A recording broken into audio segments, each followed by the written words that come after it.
মুসলিমদের জন্য, বিশেষ করে সচেতন মুসলমানের জন্য অত্যন্ত পরীক্ষার একটি মুহূর্ত চলছে। মুসলমানদের জন্য একটি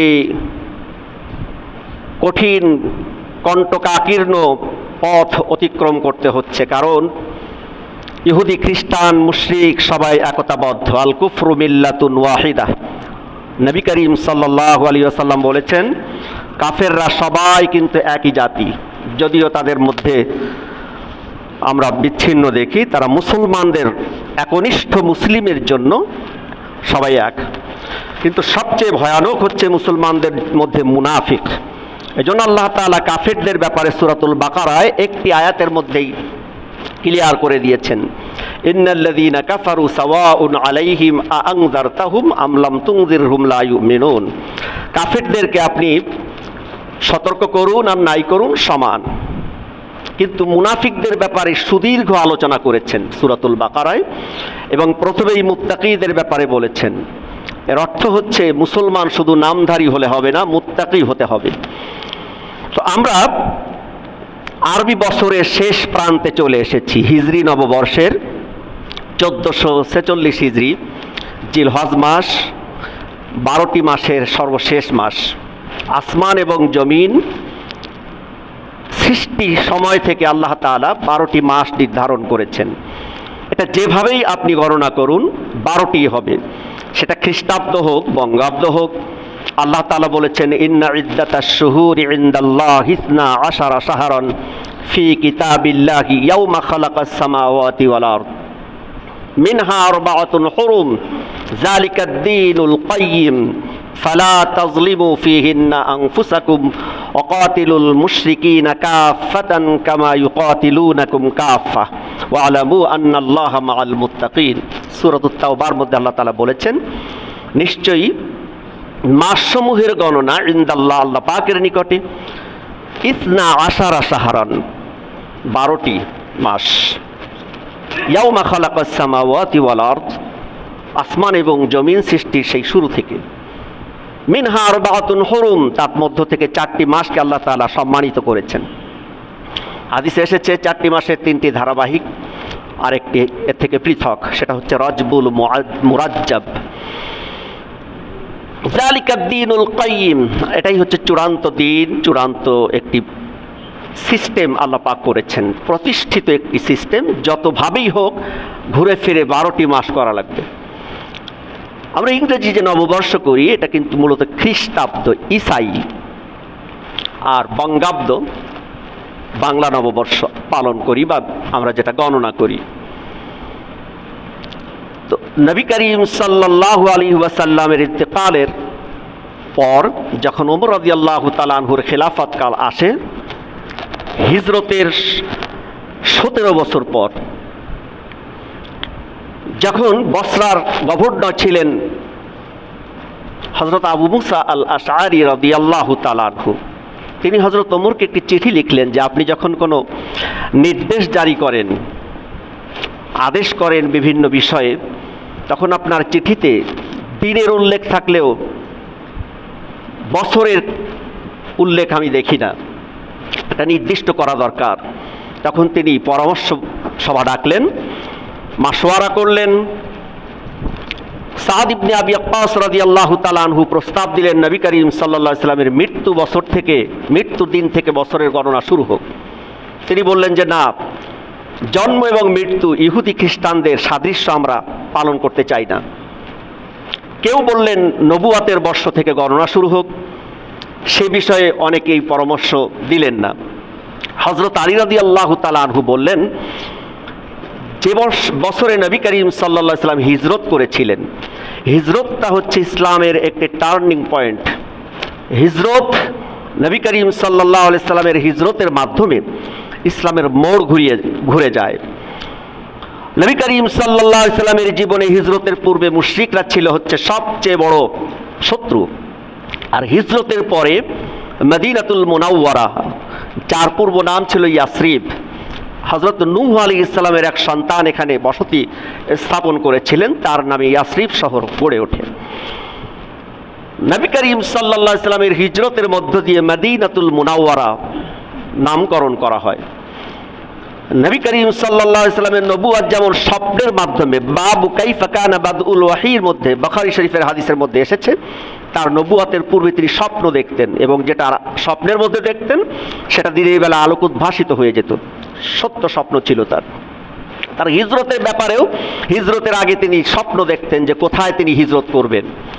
অতঃপর মদিনাকেই বাছাই করা হলো এবং তার পৃথিবীতে আগমনের 1000 বছর আগে তুব্বা আল হুমাইরি, তুব্বাতুল আউয়াল হুমাইরি, তিনি ইয়েমেনের বাদশা ছিলেন এবং তার বংশ পরম্পরায় বাদশা হতো, রাজতন্ত্র যেটাকে বলা হয়।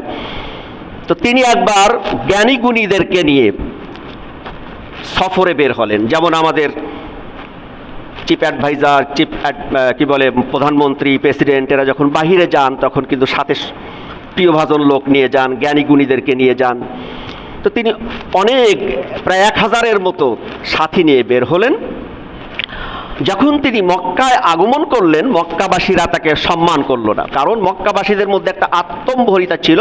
সেখানে আল্লাহ পাকের ঘর, লোকজন সেখানে আসে, তওয়াফ করে, তাদেরকে সম্মান করে। সুতরাং এই তুব্বাতুল আউয়ালকে সম্মান না করার কারণে তিনি মনে মনে ডিসিশন নিলেন যে মক্কা আক্রমণ করবেন। তার সাথে যারা জ্ঞানী ছিলেন, যারা তাওরাত ইনজিলে পারদর্শী ছিলেন, তারা বললেন যে এখানে আপনি যদি আক্রমণ করেন সাকসেস হতে পারবেন না, সুতরাং চিন্তা ভাবনা বাদ দেন। হঠাৎ তিনি অসুস্থ হয়ে পড়লেন। তখন তিনি ডিসিশন নিলেন যে কাবা শরীফে তিনি রেশমি গিলাফ চড়াবেন।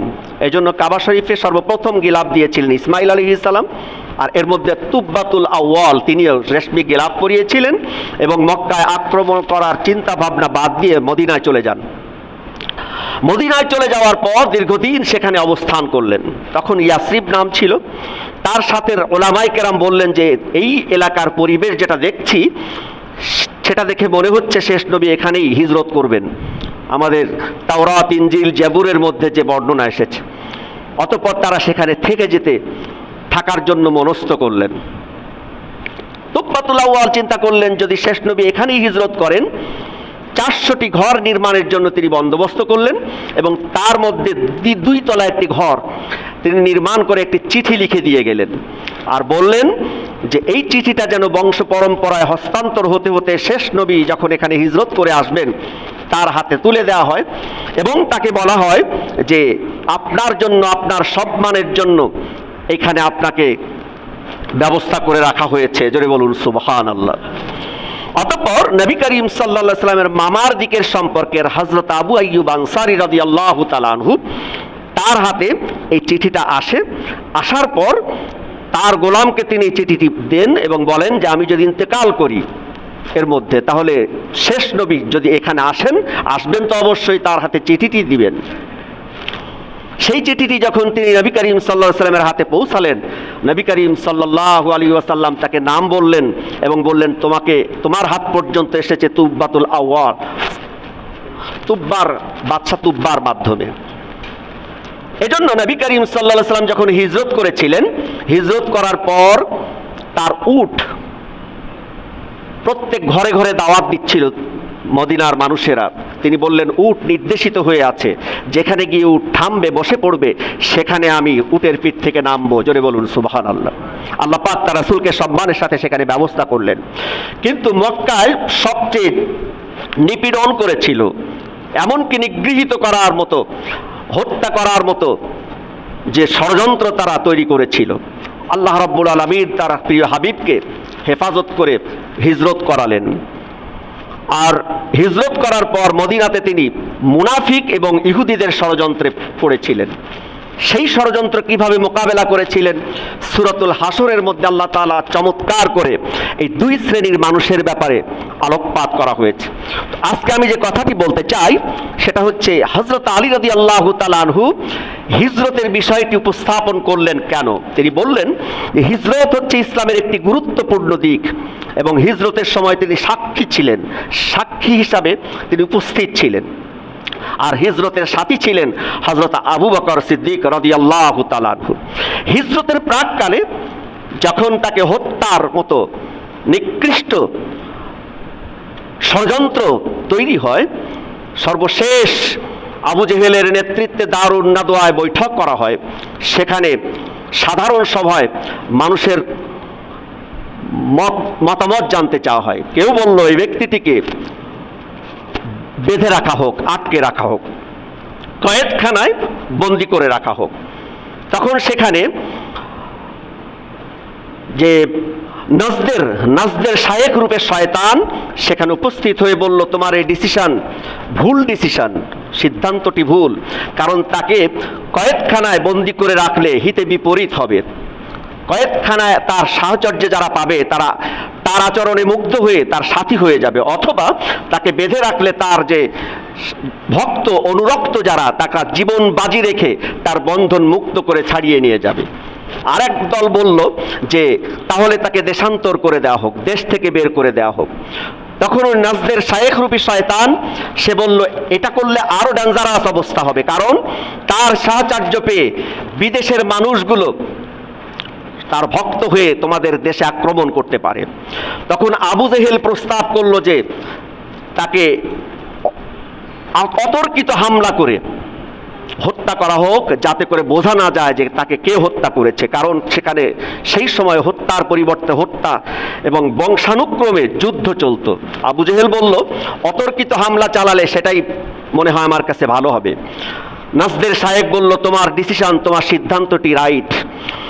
আল্লাহ রাব্বুল আলামিন কোরআনে কারীমের সূরাতুল আনফালের মধ্যে কথা উল্লেখ করে বলেছেন, ওয়া ইয ইয়ামকুরু বিকাল্লাযীনা কাফারু লিয়াকতুলুকা আও লিয়ুসবিতুকা আও ইয়াকতুলুকা আও ইউখরিজুক ওয়া ইয়ামকুরুনা ওয়া ইয়ামকুরুল্লাহ আল্লাহু খায়রুল মাকিরিন। ওয়াইয ইয়ামকুরু বিকাল্লাযীনা কাফারু, যখন আপনার ব্যাপারে কাফেররা ষড়যন্ত্র করেছিল, লিয়ুসবিতুকা আও ইয়াকতুলুকা আও ইউখরিজুক, তারা তিনটা অভিমত ব্যক্ত করেছিল, আপনাকে আটকে রাখবে, বন্দী করে রাখবে, অথবা আপনাকে হত্যা করবে, অথবা আপনাকে দেশান্তর করে দেবে, এই আপনার মাতৃভূমি জন্মভূমি থেকে দেশান্তর করে দেবে। ওয়ায়ামকুরুনা ওয়ায়ামকুরুল্লাহ, তারা কৌশল অবলম্বন করেছিল আর আল্লাহ পাক তাদের কৌশলকে ব্যর্থ করে দিয়েছিলেন। জোরে বলুন সুবহানাল্লাহ। আল্লাহ রাব্বুল আলামিন নিজ কুদরতে তার মুমিন বান্দাদেরকে হেফাজত করেন, সাহায্য করেন তখন যখন মুমিনরা তাদের মধ্যে যতটুকু শক্তি আছে শক্তিটা পূর্ণরূপে অ্যাপ্লাই করবে। আল্লাহ পাক বলেছেন, ওয়াআইদ্দু লাহুম মাসতাতাতুম মিন কুওয়াতিন ওয়া মির রিবাতিল খাইলি তুরহিবুনা বিহি আদুওয়াল্লাহি ওয়া আদুওয়াকুম, তোমরা পূর্ণ প্রস্তুতি গ্রহণ করো তোমাদের শত্রুদেরকে আঘাত করার জন্য।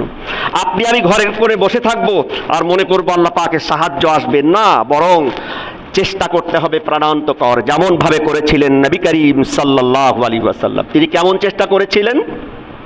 তিনি হিজরতের রাতে হযরত আলীকে তার বিছানায় রেখে গিয়েছিলেন, কারণ তার কাছে ছিল কাফেরদের পক্ষ থেকে রক্ষিত আমানত। এই আমানতগুলো যেন যথাযথভাবে প্রত্যেক মালিকের কাছে পৌঁছে দিতে পারেন, হযরত আলী রাদিয়াল্লাহু তাআলা আনহুকে সেই নামগুলো বলেছিলেন। সাথী বাছাই করলেন হযরত আবু বকরকে, কারণ তিনি ছিলেন তার পরীক্ষিত এবং অত্যন্ত বিশ্বস্ত আস্থাভাজন সাথী।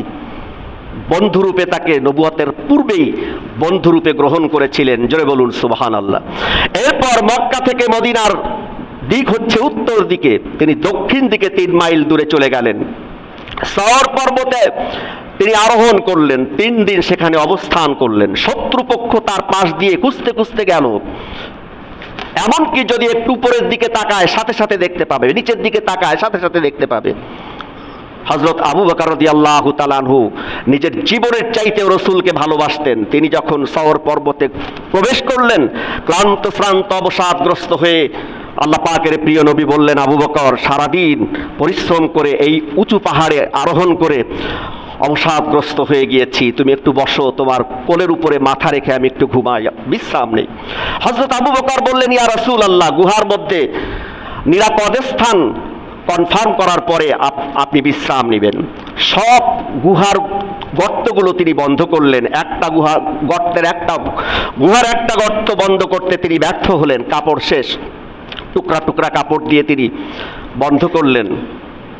একটা জায়গায় যখন তিনি পা দিয়ে গর্তটি আটকে রাখলেন, সাপ তাকে দংশন করেছিল। আমরা জানি ঘটনাটি, তাফসীরের মধ্যে কোরআন কারীমের সূরাতুত তাওবার মধ্যে এসেছে, ইল্লা তানসুরুহু ফাকাদ নাসরাহুল্লাহু ইয আখরাজাহুল্লাযীনা কাফারু সানিয়া ইসনাইনি ইয হুমা ফিল গার ইয ইয়াকুলু লিসাহিবিহি লা তাহজান ইন্নাল্লাহা মা'ানা।